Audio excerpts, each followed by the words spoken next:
Hello friends, Vindhya online classes में आप सभी का स्वागत है। मैं आज आपके सामने ये बताना चाहूँगा इस वीडियो के माध्यम से कि विज्ञान क्या है। ठीक है, अब विज्ञान साइंस की फील्ड तो हम अलग अलग पढ़ लेते हैं। फिजिक्स है, केमिस्ट्री है, बायोलॉजी है। बायोलॉजी में भी फिर आप एक जंतु विज्ञान है और एक वनस्पति विज्ञान है, इस तरीके से हम पढ़ते हैं। तो हम ये देखना चाहते हैं कि साइंस की एक जो बेसिक इन्फॉर्मेशन है वो हम यहाँ पे पहले वीडियो के अंदर देखना चाहेंगे। फिर इसके बाद मैं भौतिक विज्ञान से संबंधित जो टॉपिक है उनकी सीरीज लाने वाला हूँ। तो हम सबसे पहले ये तो देख लें कि साइंस होता क्या है। तो सबसे पहले अगर इसके अर्थ के बारे में देखें कि इसका अर्थ क्या है। ठीक है, साइंस मीन क्या होता है। ठीक है, तो किसी किसी भी विषय का विशिष्ट व क्रमबद्ध ज्ञान।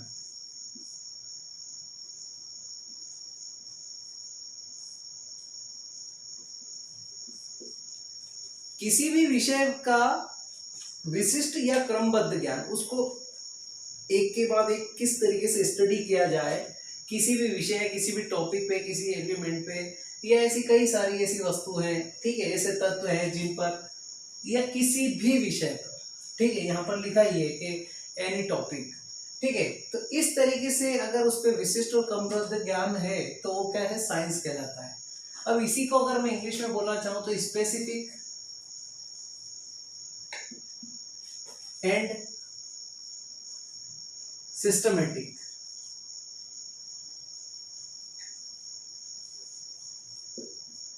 Specific and systematic knowledge.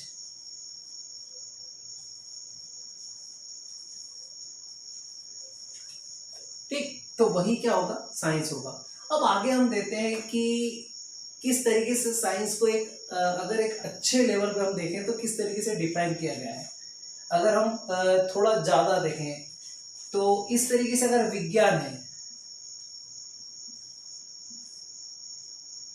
अभी जब मैं बताऊंगा तो आपको क्लियर होते जाएगा। अभी स्टार्टिंग में हो सकता है मैं नाम लिखूं तो आपको थोड़ा अजीब लगे कि क्या है। तो विज्ञान दो टाइप का, एक ही सत्य विज्ञान,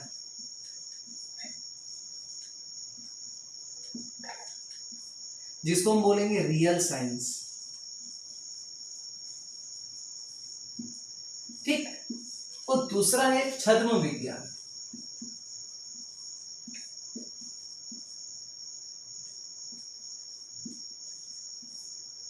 जिसको इंग्लिश में बोलते हैं स्यूडो। ठीक है,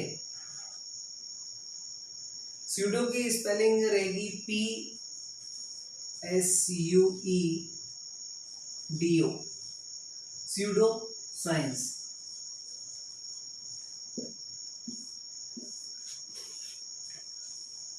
तो सत्य विज्ञान क्या है, छद्म विज्ञान क्या है, इसके बारे में हम देख लेते हैं। तो सत्य विज्ञान में क्या आएगा आपका, जो सिद्धांत पर आधारित होगा, सिद्धांतों पर आधारित।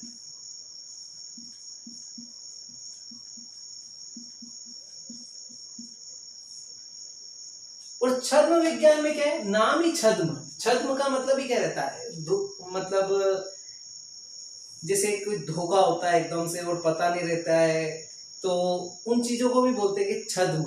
तो ये यहाँ पर भी वही है, मतलब अवधारणा, मतलब कोई सी चीज फिक्स नहीं है पर क्या है, एकदम से मान ली गई है, किसी के द्वारा बताई गई है, तो वो बोलते हैं अवधारणा पर आधारित।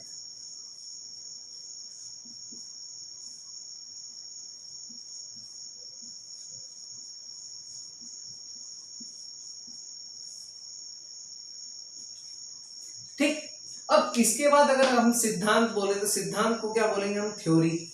ठीक है, ये किस पर है, कोई साइंटिस्ट है उनके द्वारा थ्योरी दी गई है, और ये क्या रहता है, यूनिवर्सल ट्रुथ रहता है। मतलब व्यक्ति, वस्तु, स्थान, अगर ये चीजें चेंज भी हो जाए पर ये साइंस चेंज नहीं होगा। ये जो रियल फैक्ट है वो रियल ही रहेगा, उसके रिस्पेक्ट में कोई भी आए। ठीक है, तो ये क्या है यहाँ पर, थ्योरी। ठीक है, थ्योरी बेस्ड। ये अवधारणा, अब अवधारणा को क्या कहते हैं? इसे कहेंगे हम पैराडिग्म।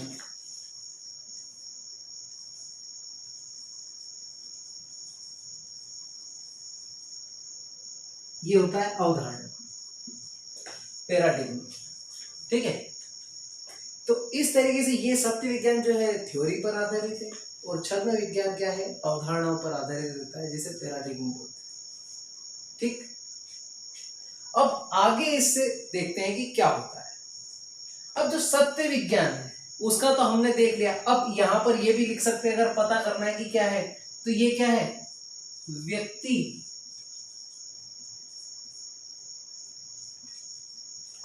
वस्तु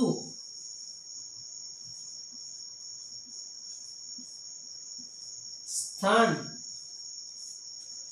व्यक्ति वस्तु स्थान समय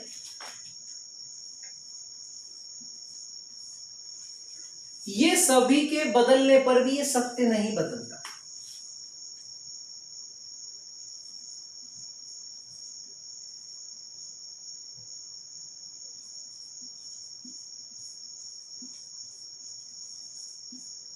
के बदलने पर भी अपरिवर्तनशील।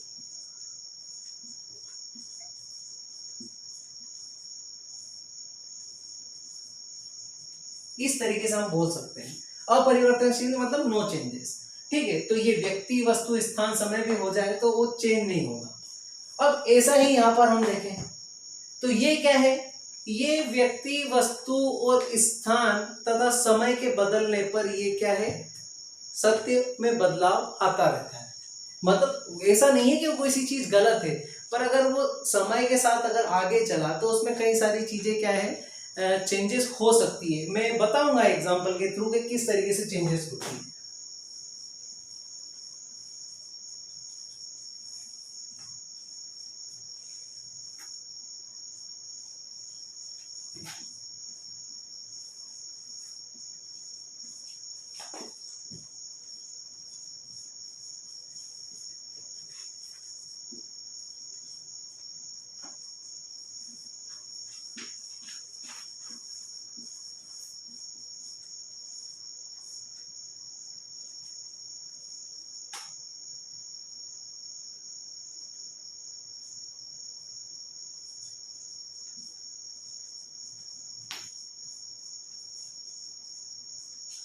परिवर्तन आ जाते हैं। ठीक है, व्यक्ति वस्तु स्थान के बदलने पर। जैसे कई बार हम देख सकते हैं कि साइंस में अगर यहां देखें अगर एग्जांपल, तो क्या रहेगा? जैसे मैं गुरुत्वाकर्षण का उदाहरण ले लूं जो नो चेंजेस है। अब गुरुत्वाकर्षण का नियम यहाँ पे भी वही रहेगा, चंद्रमा पर देखो तो भी वही रहेगा। नियम की बात कर रहा हूं मैं, ना कि फोर्स की। ठीक है, तो गुरुत्वाकर्षण का नियम,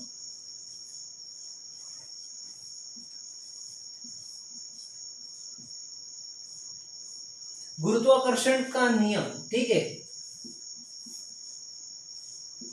अब गुरुत्वाकर्षण का नियम क्या बोलता है कि कोई भी दो वस्तुएं हैं, ठीक है, m1 द्रव्यमान और m2 द्रव्यमान की दो वस्तुएं हैं, वो कहीं पर भी हो, जो भी डिस्टेंस हो, तो m1 या m2 ये जो दो बॉडी रखी है, ये दोनों ही आपस में एक दूसरे की तरफ क्या लगाती है? एक फोर्स इनके बीच में कार्य करता है, उसको क्या बोलते हैं? गुरुत्वाकर्षण बल। तो ये कहीं पर भी रहे, ये हर समय ये स्थिति बनी रहेगी। फिर वो चंद्रमा और पृथ्वी हो तो, क्योंकि चंद्रमा और पृथ्वी और अगर हम मान लिया कि ये पृथ्वी और ये चंद्रमा है, तो उनके बीच में जो फोर्स लग रहा है, ठीक है, उसी के कारण हम देखते हैं कि समुद्र में टाइड्स उठते हैं, ठीक है, लहरें, जो ज्वार भाटा बोलते हैं जिसको, तो उसी के कारण उठता है। वो दोपहर के समय कम रहता है, रात्रि के समय और बढ़ जाता है। मतलब वो, इसका कहने का मतलब ये कि चंद्रमा का जो गुरुत्वाकर्षण, मतलब इन दोनों के बीच में जो गुरुत्वाकर्षण बल है पृथ्वी और चंद्रमा के बीच में, वो रात्रि के समय और बढ़ जाता है। ठीक है, पर ये अलग टॉपिक की बात है। पर अभी यहाँ से बताना चाहता हूँ कि क्या है सत्य विज्ञान जो यहाँ पर बताया जा रहा है, उसका एग्जाम्पल जो सिद्धांत या प्रिंसिपल पर आता है। अब यहाँ उदाहरण पे आ जाता है, तो यहां पर अगर मैं देखूं तो उदाहरण के रूप में अगर मैं आपको बताना चाहूं तो देखिए, यूं तो कई सारे हैं, पर मैं आपको एक सिंपल सी भाषा में बताना चाह रहा हूं कि सबसे पहले क्या है कि कोई वैज्ञानिक आया, उसने बता दिया, जो भूगोलविद थे तो उन्होंने बताया कि पृथ्वी का निर्माण कैसे हुआ। फिर उसके बाद कोई दूसरा है तो उन्होंने बताया ऐसा नहीं था भाई, ऐसा था। ब्लैक होल घटना है तो ब्लैक होल घटना की अवधारणा पहले ऐसा दिया कि भाई आज भी वो अवधारणा ही है कि ऐसा हुआ होगा, ये हुआ होगा। तो ये सब चीजें क्या है, अवधारणा की। ठीक। और उदाहरण के इसमें अगर इसमें विषय देखो आप तो क्या है, ये परिवर्तनशील है। तो इसमें मतलब कई सारी चीजें क्या है, जैसे एक अर्थशास्त्र जो सब्जेक्ट है वो इसी के अंतर्गत आता है, क्योंकि अलग अलग क्या है, इकोनॉमिस्ट द्वारा अलग अलग अवधारणाएं हो सकती है कि भाई जैसे कोई जीडीपी है तो जीडीपी क्या होता है, तो अपने अपनी तरह से अलग अलग तरीके से दे सकते हैं। कोई इंडेक्स देना चाहता है अपने देश का, तो अगर अलग अलग इकोनॉमिस्ट हैं तो अपने अपनी तरफ से अलग अलग विचार रखेंगे उस टॉपिक के ऊपर। तो ये कोई जरूरी नहीं कि कोई फिक्स है, ठीक है, रिजिड नहीं है, ये परिवर्तन हो सकता है। तो अर्थशास्त्र हुआ, फिर समाजशास्त्र,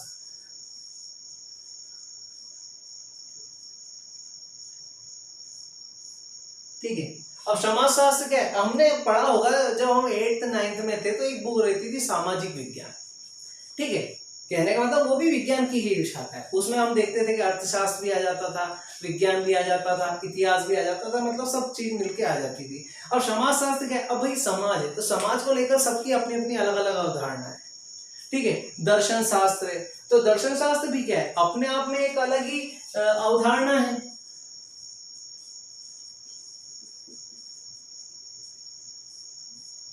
जैसे हम देखते हैं कि चावाक दर्शन, एक चावाक रहे तो चावाक दर्शन जो रहा है, चावाक दर्शन में ये बताया है कि भाई इतना लोड नहीं लेना जीवन को लेकर। उसमें कई बार मतलब सुना भी है हमने, कई जगह उसके पढ़ने चावाक दर्शन के बारे में सुनने में भी आता है कि भाई उन्होंने पता है कि जीवन में ज्यादा इतने नियमों में नहीं बनना चाहिए, बिल्कुल ओपन रहना चाहिए। और उसमें कई कई चीजें तो ऐसी भी दी है जो अभी के हाल में प्रेजेंट में देख के हमें मूर्खतावश लगती है कि भाई बोलते हैं उसमें कि उधार मांग के घी पियो पर घी ही पियो।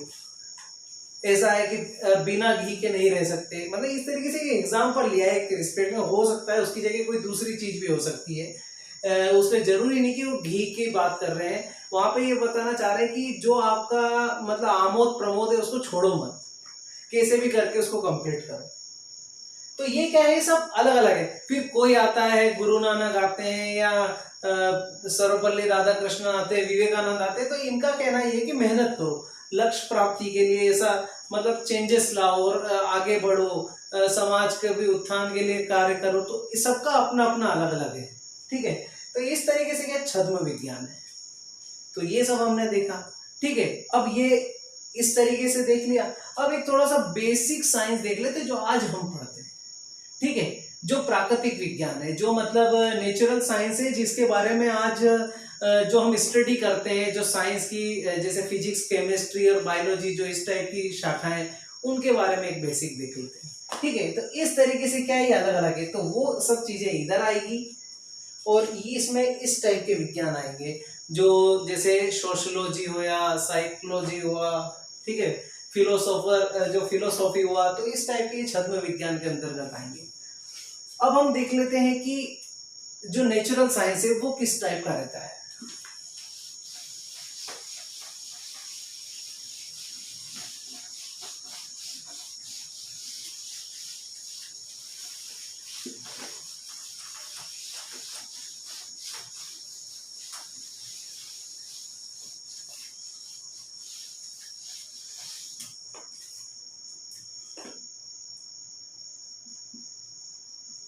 प्राकृतिक विज्ञान,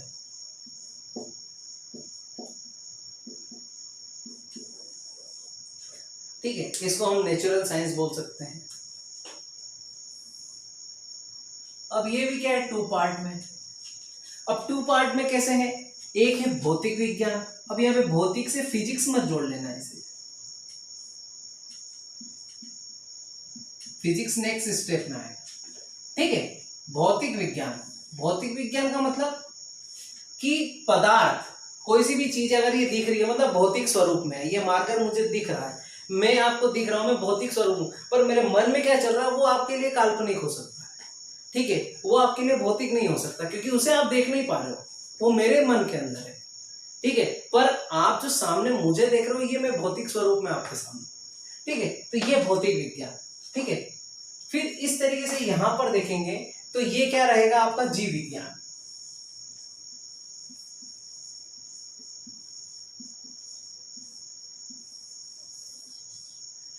अब अगर बोल दिया जाए कि ये जो मेटर मतलब पदार्थ को लेकर या भौतिक स्वरूप को लेकर अगर विज्ञान के अगर पिता किसे कहा जाता है तो आइजैक न्यूटन है, आइजैक न्यूटन। अगर जीव विज्ञान के पितामह अगर बोला जाए, जनक बोला जाए तो वो कौन है, सॉरी अरस्तु।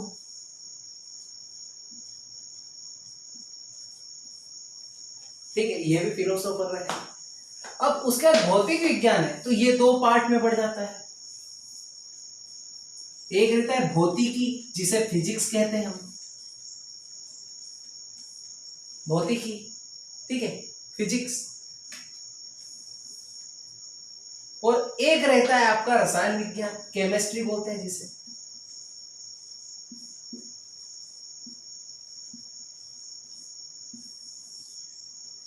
अब यहां पर अगर मैं भौतिकी की बात करूं तो इसके पिता जो कहलाएंगे वो अल्बर्ट आइंस्टाइन कहलाएंगे।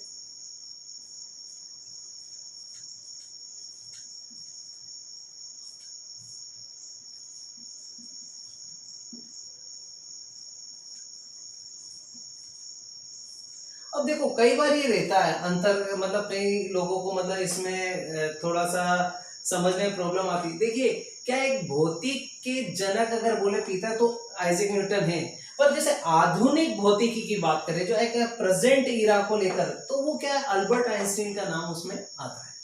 अब रसायन विज्ञान जो है तो इसके कौन है, लेवोजियर, ठीक है, एंटोनी लॉरेंट,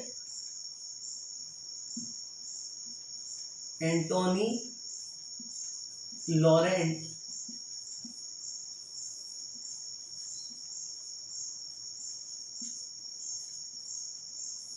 वैसे लेवोशियर आपको पढ़ना चाहिए मेनली, एंटोनी लॉरेंट अगर नाम भी देखें उनका पूरा नाम तो चलेगा, पर लेवोशियर अधिकतर लिखा हुआ आता है, ठीक है।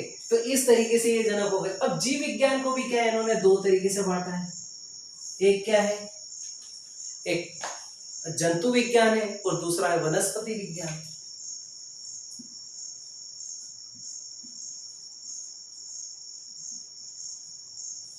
जिसे हम जूलॉजी और बॉटनी कहते हैं, जंतु विज्ञान जूलॉजी, ठीक है, और बॉटनी किसे कहेंगे, वनस्पति विज्ञान।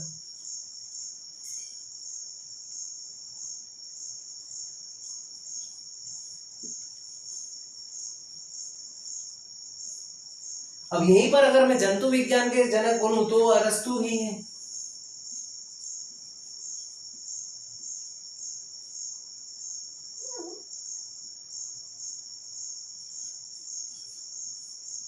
और मैं वनस्पति विज्ञान की बात करूं तो वो कौन है, थियोफ्रास्टस, थियोफ्रास्टस।